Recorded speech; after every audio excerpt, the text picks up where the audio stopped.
man liekas, vairāk ir jādomā, par ko mazāk domāt. Nevis par ko es vairāk gribu domāt, bet ko es gribu mazāk domāt. Mēs pārāk reti varbūt apsēžamies un izdomājam, vai tas ir tas, ko es tagad gribu kā mērķi. Un es jau nedomāju liels vīzijas vai liels mērķus, bet kas ir nākošais posms, ko es tagad nākošajā ceturksnī gribu vai pusgadā? Sveiki domājā! Vietā, kur mierā un vienatnē strukturēt domāt par savu profesionālo izaugsmi. Mans sauc Aija Ieselniece, un kādu laiku atpakaļ, starp 30 un 40 gadiem, man bija jautājums, par ko es gribu kļūt, kad es izaugšu liela. Es atradu atbildi, dibinot Vidzemes izaugsmes centru.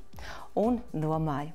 Es aicināšu šeit, uz Domājas dīvāniņa, cilvēkus ar līdzīgiem jautājumiem, kas ir mainījušās profesijas, vilkuši dažādas cepurus savā galvā un ir iedziļinājušies tieši profesionālās izaugsmes niansēs, lai palīdzētu tev augt, pilnveidoties un būt spēcīgākam.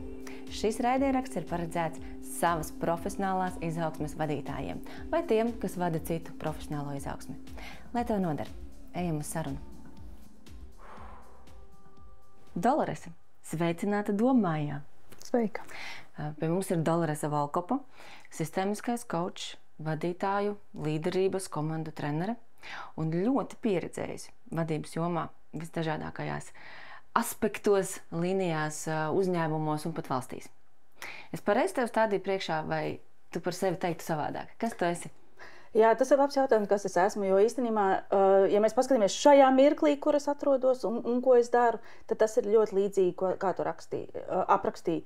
Es strādāju ar komandām, es strādāju ar vadītājiem, strādāju arī ar darbiniekiem, ja mēs runājam uzņēmuma kontekstā, bet arī vienlaikus es strādāju arī ar privātpersonām, kuras izdomā, ka viņām vajag coachingu, un tā varbūt varu būt viņām noderīga. Kā tu izdomāji, ka tev ir jānokļūt šajā lomā? Nu labi, tev privātpersonas izdomā, man vajag coachingu. Kā tu līdz tam tiki? Tas ir īstenībā ļoti interesanti, jo pirms 5 gadiem, tad, kad es izlēmu pamest vadošu amatu lielā uzņēmumā, tas bija izaicinājuma pilns laiks, arī darba laiks, īpaši pēdējā gada, tā bija Valmieras tika šķiedra. Tad es īsti nezināju, uz kurienes dodos. Skaidrs, man vajadzēja pauzi, lai arī saprastu, kas es esmu un kur es gribu doties.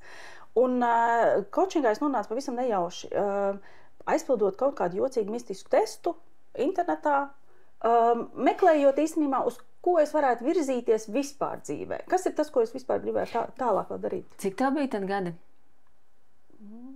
Es nezinu. Apmēram. Cik gados vēl cilvēks drīkst uzdot sev jautājumu, kas es gribu būt, kad es izaugšu liels? Tieši tas ir īstais laiks, kad uzdot to jautājumu. Kas ir tas, ko es vēl gribu dzīvē? Jo skaidrs, mums jau ir, dzīve jau sastāv no daudziem posmiem, un mēs jau nevaram visu paspēt. Un mums liekas, ka mums ir ieiets īstais ceļš, bet bieži vien mēs jau nemaz nezinām, ko vēl varētu darīt.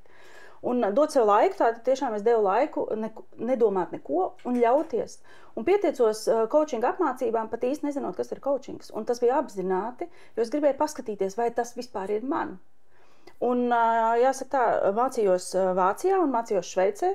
Un tikai atgriežoties atpakaļ, sapratu pagaidu, un ko tas nozīmē Latvijā, jo es jau gribēju palikt un strādāt šeit, un ko tas vispār nozīmē. Un tad tikai man pavērās īstenībā tā coachinga biznesa vide, vai mums vispār ir coachi, kā viņi strādā.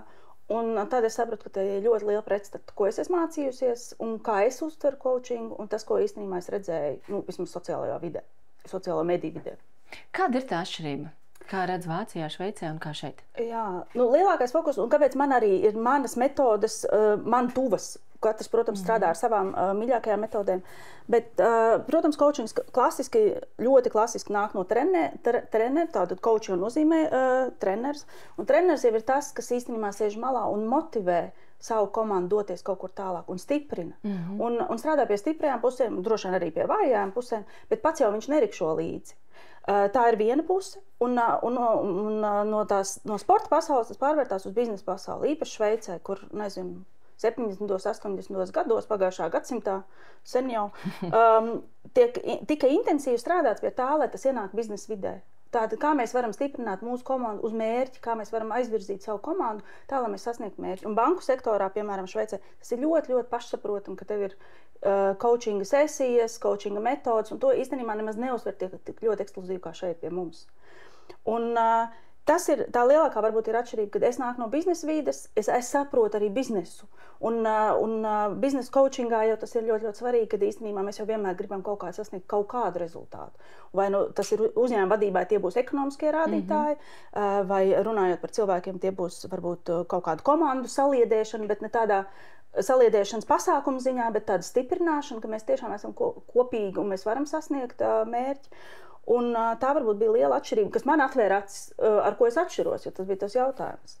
Un te bija daudz vairāk tie coachi, kas saucās life coachi, kas arī, protams, ir ļoti pašizvalksme, mums visiem ir ļoti, ļoti svarīgi, bet tas ir tādā privātā rāmī. Mums jau vajag īstenībā stiprināt kopīgi to ekonomiku un biznesu vidi. Un tu teici, tu aizpildīji testu, un testa atbilde bija brauc uz Vāciju mācīties par kauču? Apmēram tā.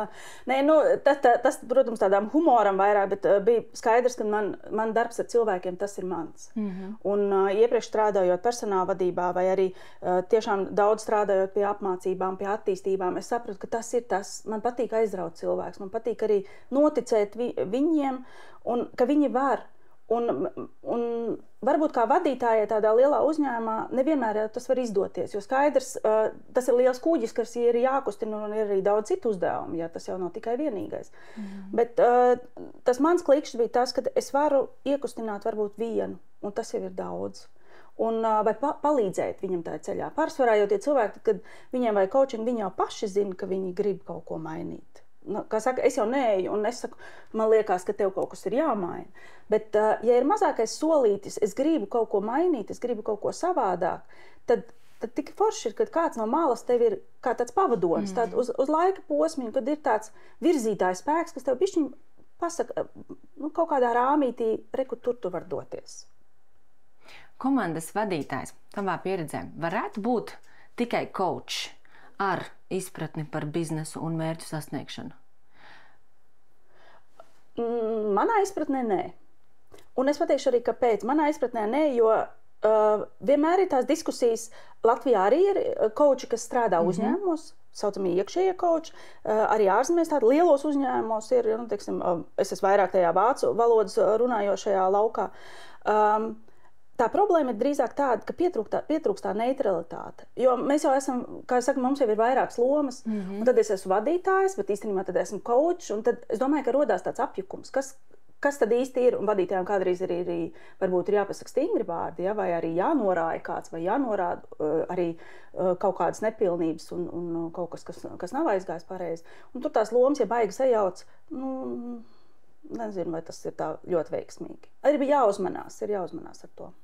Bet tas, ka coaching metodas var palīdzēt, tas visnotaļ. Un vadītājiem vajadzētu apgūt coaching metodas, jo kas tad ir? Mēs jau jautājam. Šodien mēs daudz runājam, es daudz runāju. Es tev jautāju. Bet pārsvarā jau ir tā, ka coaching uzdevums ir jautāt. Un jautāt no visiem iespējamiem virzieniem, ja, un arī komandai uzdot tos daudzos jautājumus no visiem iespējamiem virzieniem. Es būšu nejauku. Gan jau, ka tu esi dzirdējusi nevienā vietā, ka vārds coach un coachings, viņš tā kā, nepārāk glaimojošā gaismā visapkārt sāk izklausīties. Iespējams dēļ tā, ka ir tā straujā popularitāte un milzīgs apjoms ir audzis un dažādos veidos viņu var iegūt un ir zinoši certificēti un varbūt ir mazāk zinoši vai mazāk ar certifikātiem un tam līdzīgi. Kāpēc? Kas viņā ir tā jauda, jo līdzīgi kā ja salīdzina, teiksim, ar psihoterapiju vai psihologiem no malas skatoties, sēž baigais gudrīts uzdod jautājumus, es arī māku uzdot jautājumus, kas tur tāds? Pirmajā daļā tur ir tiešām, man jāsaka tā, pašā sākumā man pašai likās ļoti grūti tas salīdzinājums ar tiem kaučiem, un ir ļoti, ļoti dažādi. Katra aicina arī paskatīties, kas ir tas, kas saskan ar kauču. Es negribu teikt, ka transformācijas kaučs, kas ir tāds,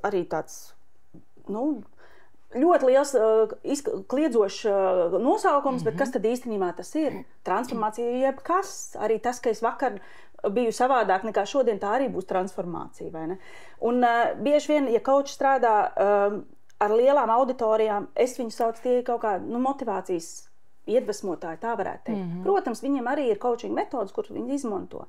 Jo coach jau ir kas, coach jau ir tāds, bet visā Eiropā tā lielā problēma ir tāda, ka coach pati kā profesija nav aizsargāta, nav nodefinēts tas un tas. Tās ir metožu kopums, un mēs metodas varam izmantot visdažādākās. Un katram tāpēc es aicinu izvērtēt, kas ir tas, kas viņam ir saskanīgs. Vai viņš grib īstenībā iedvesmoties, vai viņš grib, man varbūt liekas, ir grūti iedvesmot lielā barā. Es to saucu par Leikānas principu, jo, ja mēs lejam visiem virsū, tad viens dabū, viens nedabū, vienam vajag, vienam nevajag, mēs jau nezinām. Es uzskatu, ka 1 pret 1 vai tāda koncentrēta, arī ja tā ir komanda, ja tas ir tāds fokus uz kaut ko, tas ir noteikti daudz efektīgāk. Un tu biji nejauka otrajā sadaļā? Abās sadaļās es biju nejauka, jā. Tad tas jau, kas tad tas tāds ir? Un tad vēl vairāk tā ir tikai jautājumu uzdošana. Un tagad tu vēl arī teici, tas tikai metožu kopums. Jā. Tad kāpēc tas konkrētais cilvēks ir svarīgs, kurš to metožu kopumu izmanto? Mēs kurus varam paņemt un izmantot? Principā jā, bet mēs jau to nedaram. Un es tā skaitā, mēs jau zinām tik ļoti daudz, bet mēs jau to nedaram.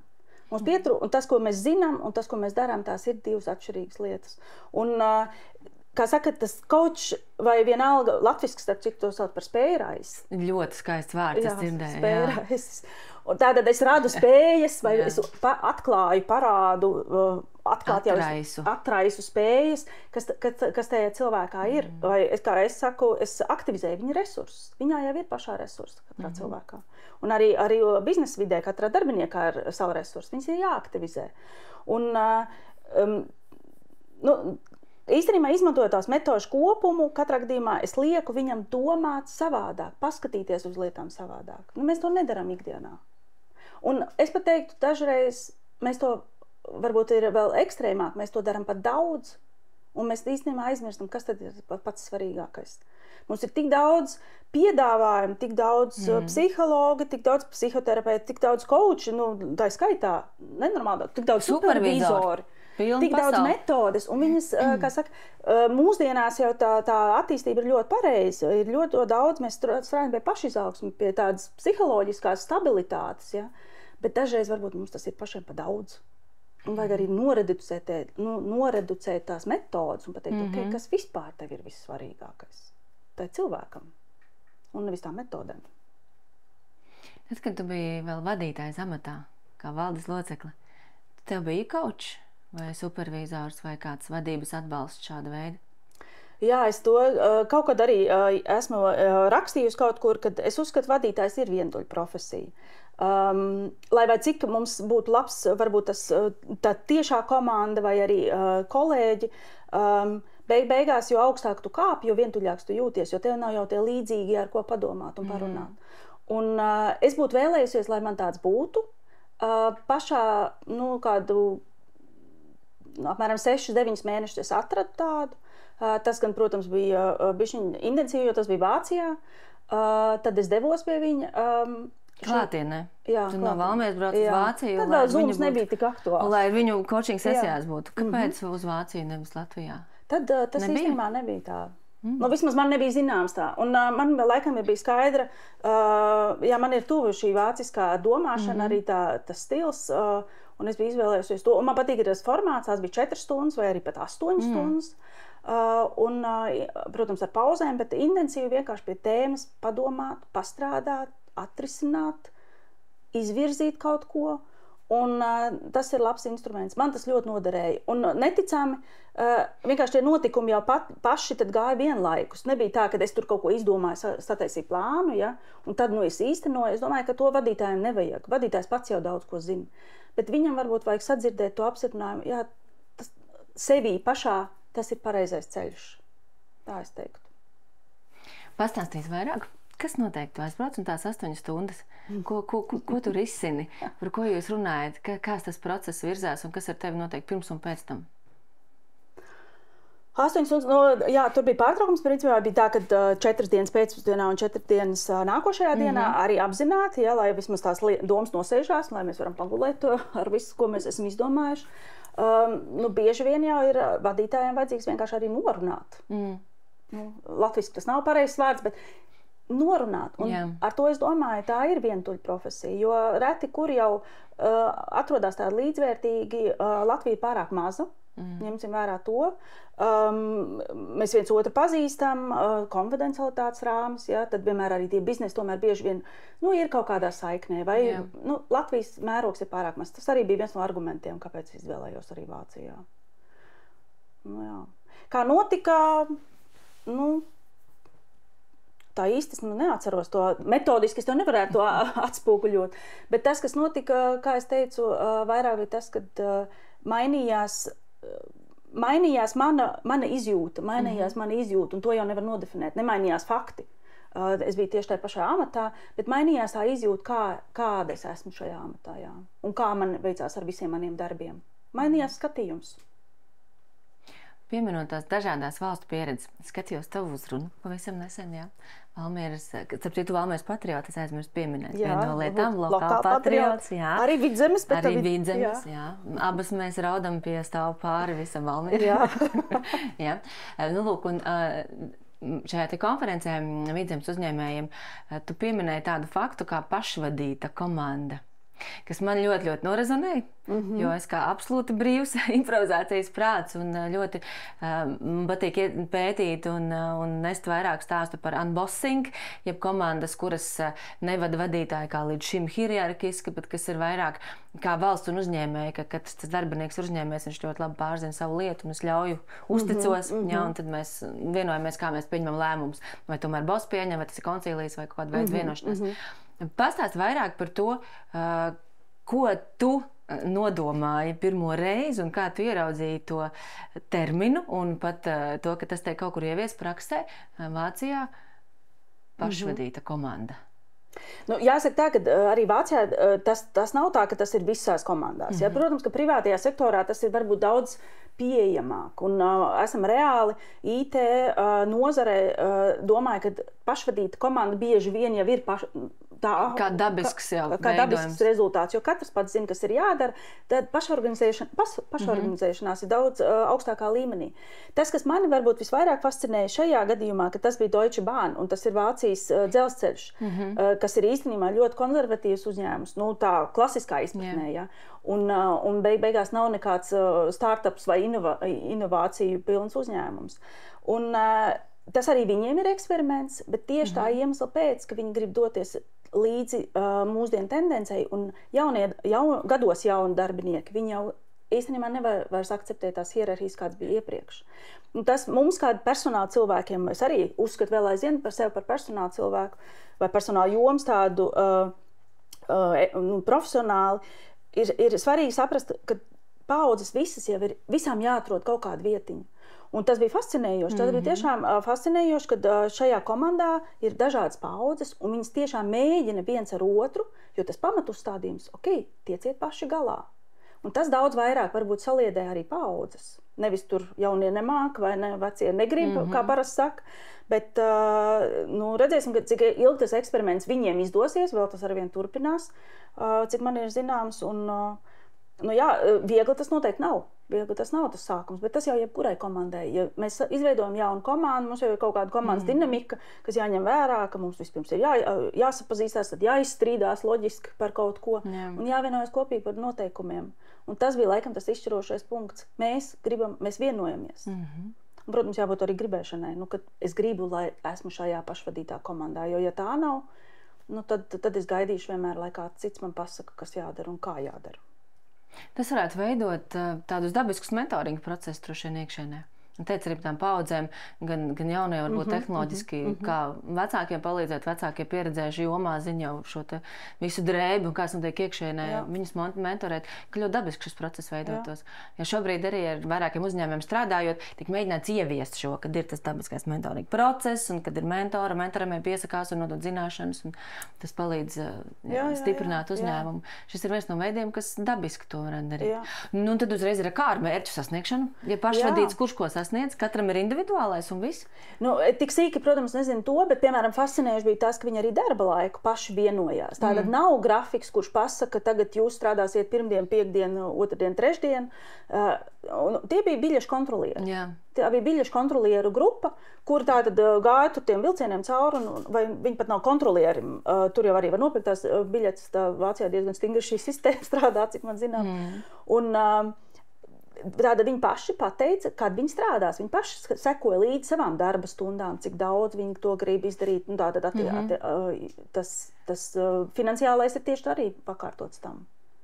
Interesanti būs paskatīties, kāds notiek tālāk, jo es nevaru nepieminēt. Tieši vakar mēs runājam ar manu kolēģi, kurš atbrauc no Vācijas, ļoti neapmierināts ar Vācijas vilcienu sistēmu par to, ka nekas nenotiek laikā un tā. Un paši plāno. Kaut kas tur droši vien ir saistīts, kad paši plāno un jautājums, cik tālu to var vai kurās nozarēs to var, vai tas ir pakalpojumi. Tu minēji IT, šķiet ļoti loģiski, jo tu esi kāds savs jomas profesionāls. Ja tas ir pakalpojums sniegšana vai klienta apkalpošana, ļoti drosmīgs mēģinājums. Jā, ļoti drosmīgs. Un tieši netipiski, tāpēc es saku, ka tie nav inovatīvs uzņēmums, jā, tieši ļoti drīzāk konservatīvs un ļoti strukturāls, sakārtots. Un, redzēsim, uz ko tas aizies. Vēl viena tava joma, kurā tu roc, ir personības un personību tipi. Jā. Un tu teici, es nezinu, pa nopietnu vai pa joku, jā, vai pus pa jokam, ka principā ieraugot cilvēku, tu tā vari jau nolasīt, kas tur ir. Pastāstīs mums vairāk, kā šitais notiek. Burvi jau es neesmu, nekādas lāzera acis man nav, kā es vienmēr saku, bet tas ir treniņš, ilgadu treniņš, tas ir viens, otrkārt, vispār tas nāk no pārdošanas, jo mēs jau katrs gribam kaut ko pārdot, vai tas ir produkts vai pakalpojums vai īstenībā ideju, ja mēs jau gribam aizraut. Un stāsts ir par to, ka mums jau vienmēr jāsaprot, kāds tas otrs ir. Mums jau nepietiek, mums ir jāzina, protams, kāda esam mēs, bet mums ir jāatrod tie āķi, uz kuriem tad īstenībā noķert to uzmanību, laiku, arī naudas maku, ja. Un faktiski jau ir tā, ka parasti jau saka, ka pirmās 3 sekundes ir tās izšķirošās, vai mums sapasies vai nē. Bet es vairāk saku nevis vai sapasies vai nē, bet kāds cilvēka tips katrs mēs esam. Un bieži vien mēs esam veikuši, 101 tekstu skolā, parasti tur sangvīniķis un melaholiķis un holēriķis un tāda veida tipus, kas ļoti bieži raksturo īstenībā uzvedību, bet mazāk ieskatās, kādu mēs esam piedzimuši. Jā. Skaidrs, uzvedība arī ir tā, ko mēs dzīves laikā mainām un iegūstam un uzlabojam vai arī ignorējam, ja? Bet kāda mēs patiesībā esam. Un man tas ļoti ir noderējis. Es to zinu 20 gadus. Vismaz izmantoju, nav jau tā, ka es tagad visu laikā lāzers skenēju, jo visas personas. Bet tas noder saprast kādreiz, kāpēc es esmu tik impulsīva, vai kāpēc es norēģēju tajās situācijās, vai kāpēc tas otrs ir tāds, kā viņš ir. Kāpēc komandā man visu laiku rodās konflikti ar kādu cilvēku, kas tur ir. Un mēs jau esam viss. Nav jau viena tāda īpašība vai rakstura iezīme, kas ir tikai man, un tā ir tik izteikta. Man jau ir viss iespējamais spektrs. Un mēģiniet, tā, kā saka, ar tādu neitrālu aci paskatīties uz sevi, tāds es esmu, pieņemt, un paskatīties uz otru, kāda tad ir viņa, arī ar tādu neitrālu aci. Mums jau jāmēģina tāpat visiem sadarboties kaut kādā veidā.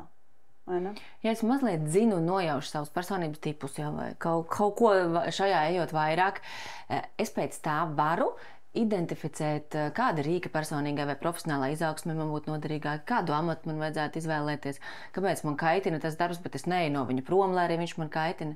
Tas ir saistīts, es varu to izmantot, vai ne? Mēs, jebkurā lēmuma pieņemšanā, vai es izlemu šādi vai tādi, kas man palīdzēs, kad būs tas virzošais, kas man palīdzēs īstenībā pieņemt kādu lēmumu, kas man vispār dzīvē ir svarīgi, tas noteikti. Vai kāda protams, arī profesija, kur izvēlēties. Ja man īstenībā kā reizi ir bieži vien uz coachingu atnāk tādi cilvēki, kur grib mainīt darbu. Un tad ir jautājums, kas tad ir? Varbūt tas darbs ar cilvēkiem, kurš tev liekas ir tik foršs un patīkams, vai klienta apkalpošana īstenībā nav tavs, kā saka, tavs īstais ģenētiskais kods. Organiskais kods. Tas nav īstenībā tavs. Un, protams, ka nauda mums visiem ir jāpelna. Un reti kurš var atļauties tā, ka teikt, hobijs ir mans darbs, ar kuriem es gūstu pietiekami ienākums. Bet kopumā paskatoties, tas ir man, tad kas man ir vajadzīgs, kas man ir vēl pietrūkstošais, lai īstenībā gūtu mazliet to gandarījumu tajā klienta apkalpošanā vai darbā ar cilvēkiem, piemēram. Ja man īstenībā patīk cipari. Atrast to savu stipro, to vājo jau mēs visi zinām un visticamāk. Un kaimiņi mums jau ir pateikuši, un vīrs un sieva arī jau ir. Kļūdas savas mēs visi zinām. Jā, bet strādāt ar stiprām pusēm. Ja es esmu vadītājs, man ir komanda, nezinu, 2 līdz 5 cilvēki, jā, piemēram, šāda veida komandu vadītājs. Ir kaut kādas 3 nianses vai iezīmes, kuras nezinot visas personības tipus vai lietas, es varu paskatīties uz vienu vai uz otru pusi noslieces un drusku pielāgot savu komunikāciju vai to komandas vadību, vai pat izvēloties, kā es kombinēju to komandu. Ir kaut kas, ko nezinot, es īstenībā varu mazliet piefiksēt un jau ņemt vērā, un tas uzlabotu situāciju. Nu, pats vienkāršākais ir tas, tātad mēs visi cilvēki jau dalāmies kaut kā, mēs esam uz cilvēkiem orientēti cilvēki, tātad mums būs svarīgi īstenībā attiecības, komunikācija, kāda mēs esam. Tad citi cilvēki ir uz rezultātu, rezultāts. Nav tik svarīgs, kā mēs nonākam līdz tam. Un citiem ir svarīga ietekme. Tātad es kaut ko, un ietekme, tas nenozīmē tā negatīvā ziņā, bet es kaut ko sasniedzu tādā ziņā, ka man seko, ja tā var teikt. Mainīt pasauli. Arī mainīt pasauli, bet arī komandu, kā saka, vai iedvesmot. Bet es varu kaut ko atstāt aiz sevis. Tas varbūt ir tas īstais vārds, jā. Es aiz sevis kaut ko varu atstāt. Tās ir tās grupas, un rūpīgi paskatoties īstenībā savā komandā, mēs uzreiz redzam, kurš drīzāk ir kurā. Un saucamos tos cilvēku tipus, kur ir orientēti uz cilvēkiem, mēs vienmēr pamanīsim, jo viņiem jau ir cilvēks svarīgi. Mēs viņus dzirdēsim, redzēsim, viņi būs tie, kas rūpēs par klimatu, ja, lai ir komandā laba gaisotne, piemēram. Viņi neaizmirsīs dzimšanas dienu nevienam. Bet pārējie varbūt arī aizmirsīs. Dzimšanas dienas, puķītes, droši vien emociju vārdi, pārdomātie ēpasti, paprasīt, kā tev gāja, atcerēsies par bērnu kaut kādām lietām. Jā, viņam arī interesē tas. Un nenolikt, kā saka, visas šīs lietas, tās ir visas mūsos. Mums jau arī interesē, kā tev iet, bet varbūt ne darba kontekstā. Ja? Un tas ir tas, ka bišķiņ paskatīties, ja tu esi uz cilvēkiem orientēta persona, piemēram, ja tu tāda būtu. Ja nu būtu, jā. Ko tu man liktu darīt kā vadītāja? Kur tu man virzītu, ja es būtu šāds cilvēks? Uz cilvēkiem orientēts tieši klienta apkalpošanā, piemēram, problēma risināšanā. Varbūt noteikti vajag arī kaut kādu problēmu risinātāju kā tādu, kas iet dziļumā, un varbūt par faktiem un cipariem un tam līdzīgi. Bet, kā saka, cilvēciskā ziņā to spējas atrisināt tās problēmas. Un atstās labi iespēju arī par uzņēmumu un komandu. Viņi ir tie, kam ir tā lojalitātes sajūta parasti arī, ja, pret uzņēmumu. Ja viņi izveidos, tad viņi noturās. Uz rezultātu orientētājs, kā es šito redzēšu, viņam tikai skaitļi interesē un cipari un rezultāti? Uz rezultātu orientētam drīzāk interesē fakti. Tātad nevis rezultāti, ko mēs tur sasniedzam lielāk, vairāk, augstāk. Tas būs tam, ka mēs svarīgi ietekmi. Bet drīzāk rezultāti tātad, cipari. Fakti, pierādījumi. Tas ir ļoti būtiski, jā. Un bez tiem jau biznesa nevar funkcionēt. Es negribu teikt, ka grāmatvežiem visiem ir jābūt tādiem, tas tā uzreiz tad ļoti stereotipiski, bet kopumā neviens uzņēmums jau nevar eksistēt, ja nav grāmatvedības cipari, es teiktu, tie grāmatvedības dokumenti, un ne jau tā grāmatvedība, bet ja finanšu rādītāji, tie izšķirošie. Tad šādu mani tu bīdītu uz tādām lietām, kur profesijām vai amatiem vai darbiem, kur kļūdīties nederīgs, kur ir vajadzīga precizitāte, fakti, vairāk nolikt malā varbūt emocijas vai subjektīvo viedokli, bet tiešām tā ļoti racionāli izvērstēt. Rēķinātājs un pārliecināties arī izshēmot, kā saka, plusus un mīnus. Lielisks uzdevums apskatīties, kas ir priekšrocības vai arī tieši otrādi, kas trūkumi, tiešām dziļāk, ierakties mazliet dziļāk lietā. Un tad ir tas ietekmelis. Ja? Tas izklausās tā uzreiz negatīvi, vai ne? Viņš mazliet asociēs, teica, ietekmelis, influenceris. Varbūt influenceri ir visi šie, jā. Tiem varētu tā būt, jā. Kā kuram, jā. Bet es teicu, mums jau viss ir viss. Mēs jau nevaram neviens būt bez cilvēkiem, bez pierādījumiem, faktiem un cipariem, kā saka, kaut kādā dzīves posmā, un bez tādas izvērtēšanas, un arī bez ietekmes. Mēs jau gribam atstāt kaut ko aiz sevis. Un tā ietekme jau influenceri tie tiešām tie redzamākie, un šaubos, vai viņiem tas visā dzīvē ir tik svarīgi, tas vienmēr ir kaut kāds dzīves posms iespējams. Bet mēs jau gribam vienmēr kaut ko aiz sevis atstāt. Un, ja tāds ir, piemēram, vadītājs, viņš ļoti lieliski iedvesmo komandu. Dodamies, viņš norāda virzienu, uz kurien tad iet, jā. Viņš varētu būt labs pārmaiņu vadītājs, droši vien. Es pieļauju, komandai stabilitātei, kur nevajag pārmaiņas, tur mums būtu šis uz rezultātu orientēts. Tur, kur vajag pārmaiņas vest, pavilkt līdzi un iedvesmoties, tur mums būtu šis ietekmētājs. Jā, tur es teiktu 50-50, tur vajag taisīt kombinētu vadītāju. Kas īstenībā mums Latvijā arī ir ļoti maz, vismaz neesmu dzirdējis nekad, kad viena darba vieta ir uz 2 cilvēkiem. Bet es zinu vienu tādu. Nu, re. Jā. Starp citu, tieši šādā kombinācijā, kā tu saki, mana bijusī kolēģi tur ir vadītāji un ir atbildīgi par cilvēkiem, attiecībām ar cilvēkiem, vadīt ar viņiem viespart vienas sarunas, palīdzēt izpildīt tur mērķus, rezultātus, lietas, tur ikdienas. Un otrs, jā, kas ir kungs, varbūt pretī viņš ir ļoti rezultāts, skaitļi, fakti, nelieniet pie manis ar savām emocijām un problēmām un visu šito. Un īstumā viņi kopā kā ko-vadītāji ļoti labi vada komandu. Un tur ir tā sāls, ja mēs to saprotam, ka tās ir mūsu stiprās puses un izmantojam to mūsu labā. Mēs jau varētu arī iespītēties un teikt, ne, viņam cilvēki nepatīk, jā, un otram savukārt, otrs teikt, jā, bet man tie cipari nepatīk. Nu, tas ir tāds, bieži vien mēs gribam tās atšķirības tā kā izcelt daudz vairāk, bet mēs atšķiramies, fakts. Vienkārši pieņemam to, kā faktu mēs atšķiramies un izmantot to mūsu labā. Un lielas tandēms uz pārmaiņām. Tāpēc, ka mēs jau nevaram vienkārši tikai pacelt karogu, kur dodamies. Mums jau jāzina, kā, kāpēc. Ja? Mums ir vajadzīgi tā racionalitāte, mums ir tieši tāpat vajadzīga. Un tagad, kad tu esi atradusi savu darbu un savu nodarbošanos, tev vēl ir jautājums, par ko tu gribi būt, kad tu izaugs liela, vai viņš ir apstājies? Viņš vēl urda? Nē. Man noteikti nē. Nu, kas to zina, es jau vēl tā kā plānoju daudzus gadus dzīvot, vai ne? Bet ne, man noteikti, man ir skaidrs, kur es esmu, kas ir mana vieta un ko es gribu darīt. Pavisam noteikti. Un, protams, kā tas dzīvē izpaužās, tas nevienmēr ir tik ātri, atzīšos, tas nebija tik ātri, kā es vēlējos, bet varbūt arī tas ir vajadzīgs. Un mums jau visiem bija tas mazliet tas ierobežotais laiks, kas visu pasauli bišķiņ apstādināja. Un ir daudz vieni tajā laikā, kā saka, piespiedu kārtā sāk padomāt, ok, kas ir tas, ko es gribu. Bet es varbūt teiktu, man liekas, vairāk ir jādomā, par ko mazāk domāt. Nevis par ko es vairāk gribu domāt, bet ko es gribu mazāk domāt. Es šito atcerēšos, vēl negribu ar tevi beigt sarunu. Tas būtu brīnišķīgs noslēgums sarunai.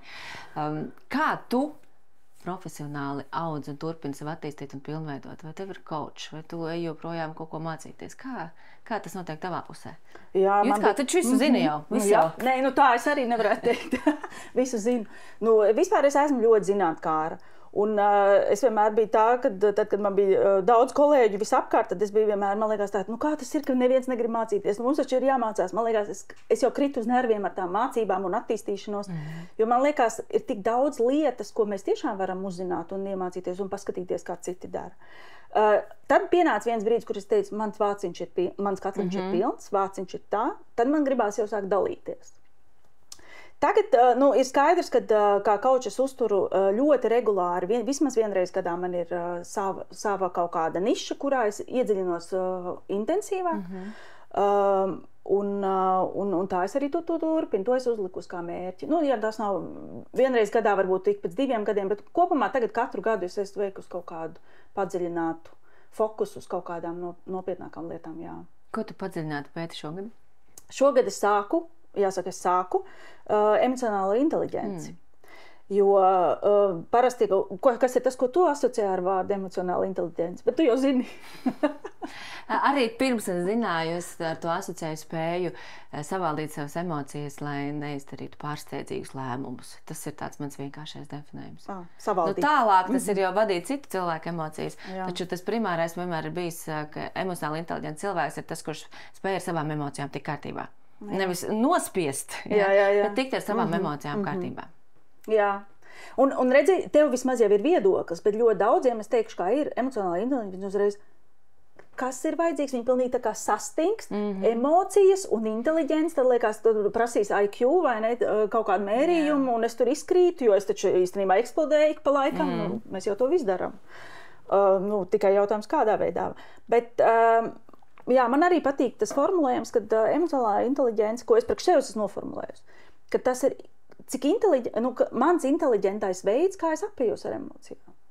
Tad ir jautājums, ko man nozīmē tā inteliģence, cik inteliģenti es spēju. Un visgrūtākais jau piefiksēt vispār tās emocijas, ja? Kādas emocijas man ir. Un ne jau tikai tur 4-5, ja? Tur prieks un dusmas un aizvainojums un varbūt sāpes, ja? Un sēras, bet mazliet vairāk. Un, mums ir grūti par to runāt Latvijā. Mums ir grūti un priecājos, ka mums ir tie vēstneši, emocionālās inteliģences vēstneši, bet mans uzdevums varbūt ir tieši tāpēc, ka ir grūti paskatīties, kā es to varu cilvēkiem darīt tuvāku, jo tā emocionālā inteliģenta nav kaut kas tāds liels un briesmīgs, no kā man būtu jābaidās. Nu, ir vērts zināt kaut ko, kā emocijas vadīt, ko nozīmē vispār emocijas darba vietā, viņas vajag, viņas nevajag. Kādas emocijas mums ir? Tā nav izvēle, mēs esam cilvēki, vai ne? Jā.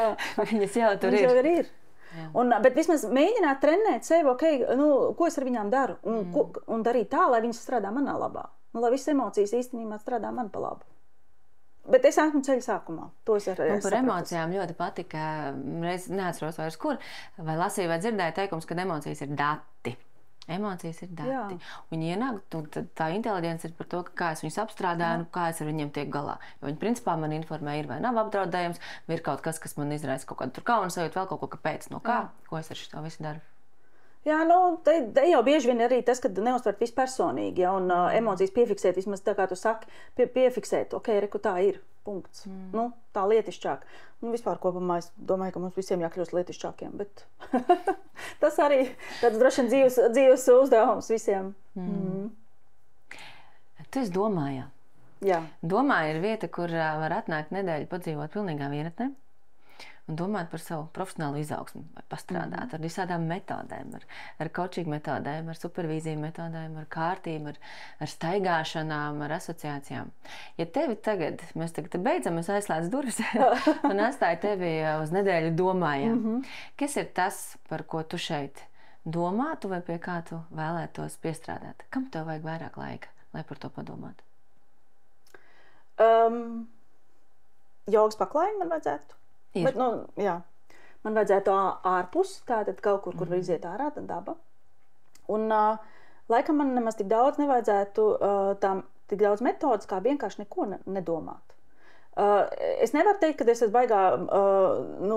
baigā eksperte meditācijās, bet man liekas, tas ir liels izaicinājums vienkārši nedomāt neko.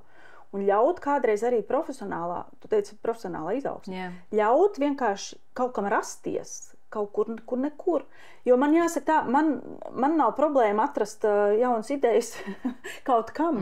Un varbūt kādam citam tas ir vajadzīgs, bet man drīzāk ir tas, ka nevis katrai ideja, nevis rast, dot telpu daudzām jaunām idejām, jo tad skaidrs, tad es viņus visu dzīves laikā nemaz nevaru iztenot. Bet vienkārši kas no tā visa un ko īstenībā tiešām es gribētu. Un es nezinu, vai es 5 dienas izturētu, vai cik ilgi ir. 7. Vēl trakā.